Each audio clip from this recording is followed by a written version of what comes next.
এক ব্যক্তি হযরত আলী রাদিয়াল্লাহু তাআলা আনহুকে প্রশ্ন করেছিলেন, পৃথিবীতে প্রায় সমস্ত প্রাণীর জবান থাকলেও মাছের জবান নেই কেন? হযরত আলী রাদিয়াল্লাহু তাআলা আনহু বলেছিলেন, আল্লাহ তাআলা মাছের মুখেও জবান দিয়েছিলেন। তারাও কথা বলতে পারত, এমনকি তারা জমিনে হাঁটাচলাও করতে পারত। কিন্তু মাছ নিজেরাই নিজেদের উপর জুলুম করেছিল, যার কারণে আল্লাহ তাআলা মাছদের থেকে তাদের জবান এবং জমিনে হাঁটাচলা করার ক্ষমতা কেড়ে নিয়েছিল, আর তাদেরকে পুরোপুরি রূপে জলজ প্রাণীতে পরিণত করেছিল। তখন ওই ব্যক্তি হযরত আলী রাদিয়াল্লাহু তাআলা আনহুকে আরো জিজ্ঞেস করলেন, হুজুর, মাছেরা নিজেদের উপর কি এমন জুলুম করেছিল যার কারণে আল্লাহ তাআলা তাদের জবান কেড়ে নিয়েছিল?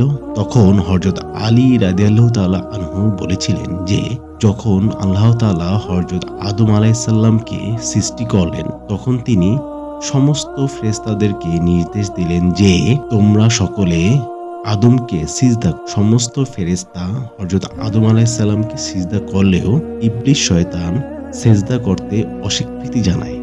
ইবলিস আল্লাহর হুকুম অমান্য করে বলতে লাগলো, হে খোদা, আমি ইবলিস, কেন আপনি সৃষ্টি করেছেন আগুন থেকে আর আদমকে তৈরি করলেন মাটি থেকে? তাহলে আমি কেন আদমকে সিজদা করব? যার ফলে আল্লাহ তাআলা ইবলিস শয়তানকে জান্নাত থেকে বের করে দিয়েছিল। ইবলিস শয়তান জান্নাত থেকে বিতাড়িত হয়ে অভিশপ্ত ও কুৎসিত রূপে দুনিয়াতে এসে পড়ল। জমিনে এসেও সমস্ত মাখলুকাতকে সে চিৎকার করে ডেকে বলতে লাগলো, হে মাখলুকাত, শোনো, সাবধান হও, মানুষ দুনিয়াতে এসে জুলুম আর অত্যাচার করে বেড়াবে। সেই সময় মাছেরা উভচর প্রাণী ছিল, তারা কথাও বলতে পারত।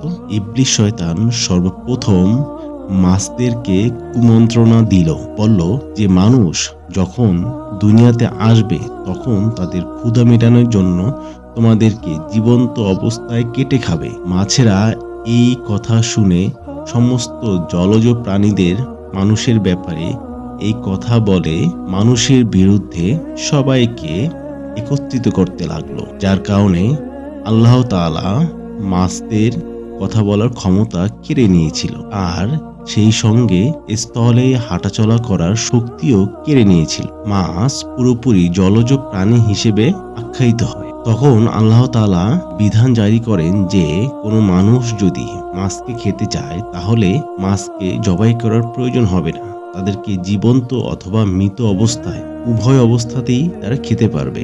সুবহানাল্লাহ।